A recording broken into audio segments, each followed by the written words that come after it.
I think so many of our kids have such a rich imagination and a world. They often live in these worlds that are not necessarily reality. And generally speaking, I think they're happy in those worlds. They're content.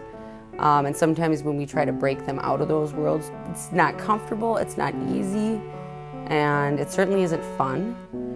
But when they can enter into an imaginary world together and all get on the same train as far as like we're all in Wonderland now, I think it was a new experience for so many of them to get that sense of community in their imaginary world. And I think that that really opens the possibilities to them for the future.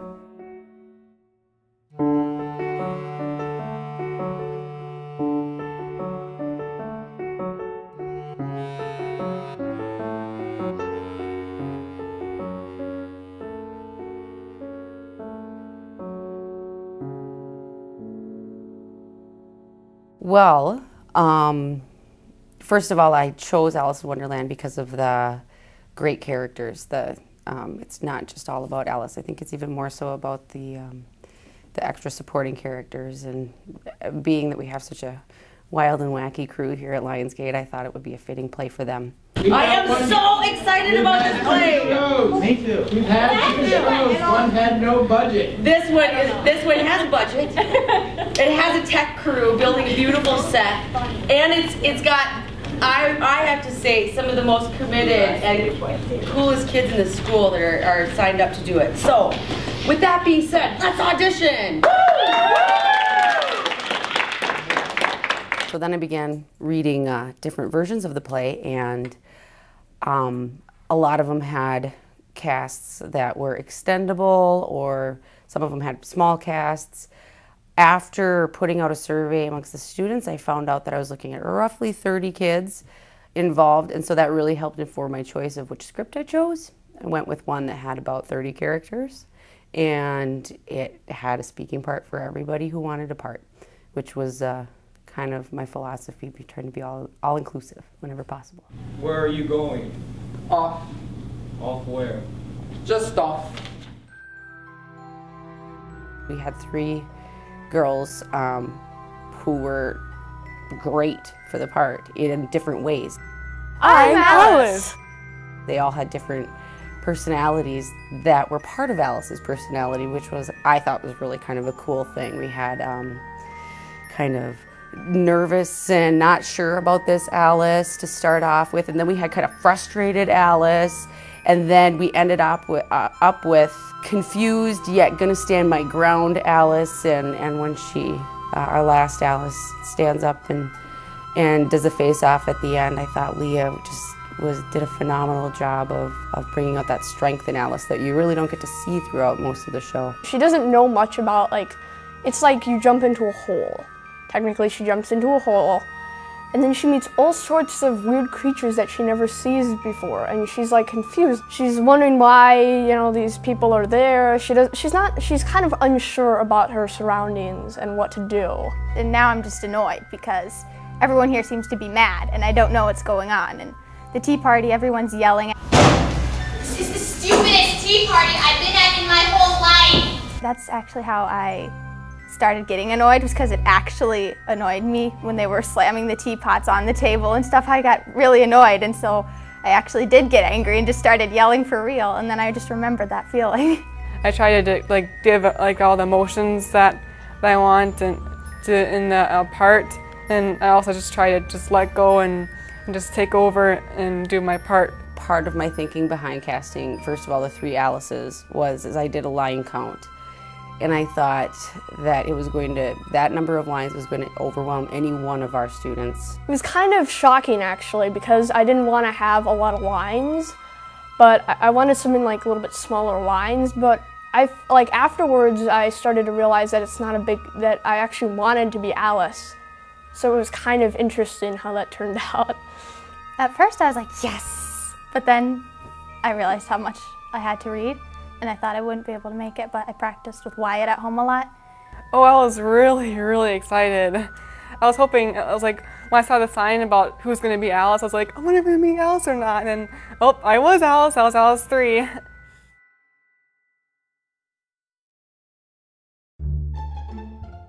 And in order to complement the 3 Alices, I did 3 Cheshire Cats, not so much for the line count, but more for the complementary idea of 3 personality types. Anthony's was more sly, and so I was kind of just like, okay with him. And Johnny's super happy, so I was laughing at, don't forget it, you'll regret it, that part. And Nate, he's just kind of the cool guy, really. So I'm just kind of annoyed by him because he's just disappearing and going away and stuff. I have a cat at home who's just adorable. I just kind of took a lot from him. That's the role I wanted. The role fit me. I mean, but this role, but the Cheshire Cat, it worked for me.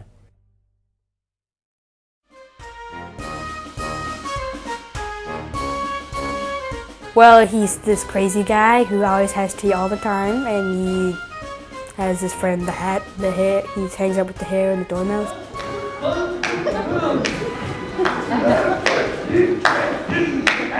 I was singing a song and I was murdering my hair turning in my head.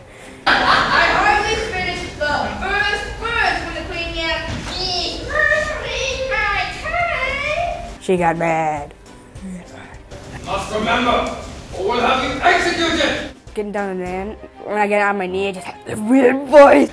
I am a poor man, your majesty! I'm a poor man, your majesty! And you may go! And take his hat! No! Well, he's just a crazy guy that drinks tea. With a big hat.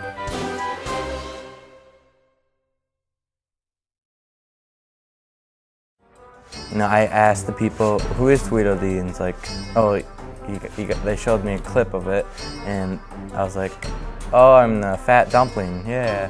They're 2 twins who are like inseparable, yet they hate each other's guts out and want to beat the crap out of each other with like soup ladles, stuff like that. And a lot of people say, are you dumb? I'm like, no, I'm Tweedledee. That was like the worst joke that's been around. I wouldn't mind so much if it hadn't been a new one. I didn't even step on it. You make up carpet. I didn't. I remember some people who were in the play wasn't really talking that loud. And this pro was like, guys gotta speak up. He started to yell a lot, which I thought would work for the performance, and I really liked that. You could see me like in the show like jumping a lot on purpose, because usually at those parts he's like supposed to raise his voice. Mainly what we were gonna build up was that like Tweedledum was just completely scared of Tweedledee.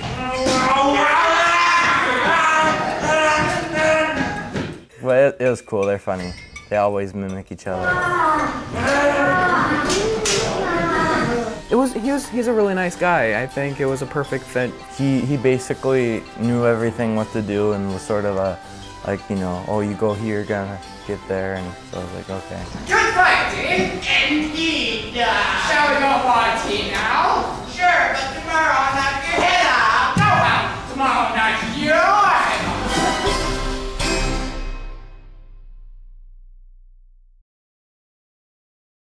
Well, I actually came up with the song Beautiful Dreamer. It's a classic song, Beautiful Dreamer, and when I was reading the lyrics of it, that wasn't suggested that you use that tune, but I needed some tune, and I just tried it just on a whim myself, and I thought it worked. Waiting in a hard tree, for such dainties would not. And so then I went and I looked up the sheet music myself, and I played it just at home, plunked it out on the piano. I was like, no, this really does work. Let's do this. And I think that Mike can hit this, and I know Zach will be great too. I've heard both of them sing before. Beautiful soul, beautiful soul. Yeah, no, I think he's a joy to watch.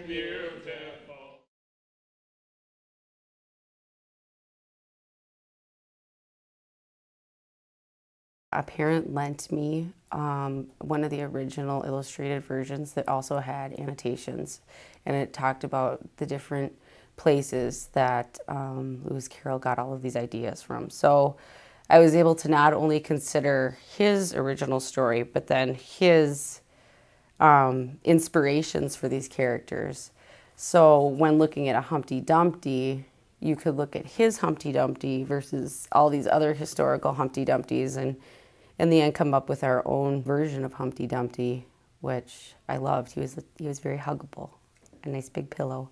I think the one area where we really departed was the flowers, but I was thrilled with the solution that Oscar came up with. After rehearsal one day, the flowers were really struggling with it, and I hadn't really addressed them until probably about a week and a half, 2 weeks into rehearsal.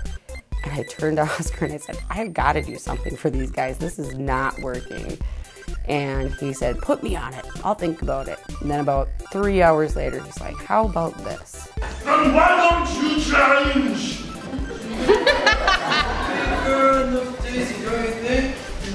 The idea of building video game flowers that actually can move around, it gives me a headache. He's like, nope, nope, nope, I'll take care of it, I'll take care of it. And he did, and he made them all and spent many hours cutting foam core and tag board and pasting and figuring out how to make certain ones move, and I loved them in the end.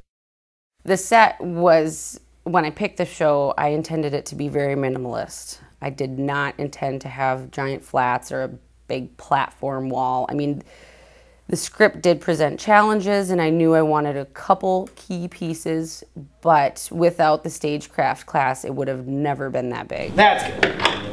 Right here? Good? Yep. All right. Go for it. You want to switch spots with me? That might be easier.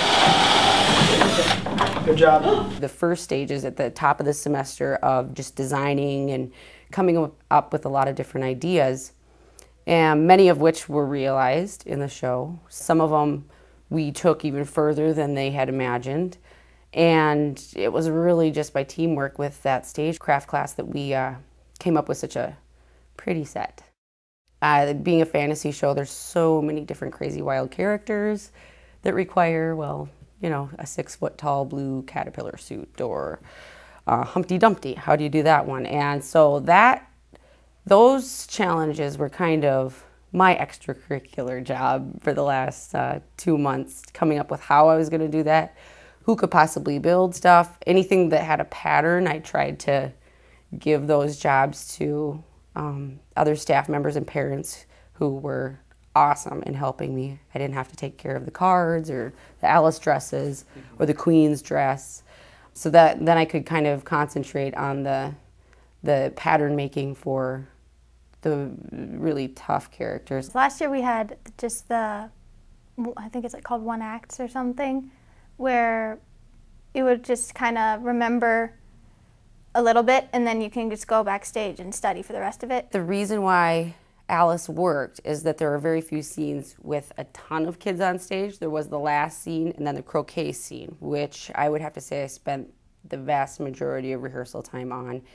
And in the end, they still weren't perfect, but considering that we had 29 kids on stage at one time, in the end, I think it went as good as it ever could have gone. What we did is that Miss Prill sort of split us up in a different group and went to a different room, while like a different group like went in the hallway to act or in the multi-purpose room. I kind of liked it better to be like a cohesive unit versus all of these separate things. I think it also gave all of the kids a lot more solidarity in the end. They connected personally and socially with kids that they'd never had classes with. You know, we had 7th graders hanging out with 11th graders, and they made connections just sitting off stage waiting. I knew Sam really well. He's on my bus side. He's in my math class and my transitions class. But Dylan I didn't really know well, but then I got to know him really well, and he's funny. Hanging out with my friends and like doing something together as a whole, other than just doing it one person at a time. You know, like one person does the entire thing by itself, and being courageous. That's pretty much what I wanted to show people. I want to act for a career as well as for fun. I want to do both. I'm thinking about when I go to college. I'm thinking about like attending like in the community like acting classes or something. I like to be on stage, but I also want to try to be a singer. I love doing plays. I want to be an actor when I grow up. I want to be an acting teacher like Miss Prill. And I really love doing plays. I want to do it again next year. Yeah, I want to really know what we were planning. I suggested Wizard of Oz, but I think that would be like way too much. Doing a play is really difficult, and speaking in front of people is really difficult. And to be able to learn your part to the level where you're confident enough to do it in front of an audience and really dive into a different character and embrace that, it's so freeing, I think, and leads to a lot of just really good feelings about yourself.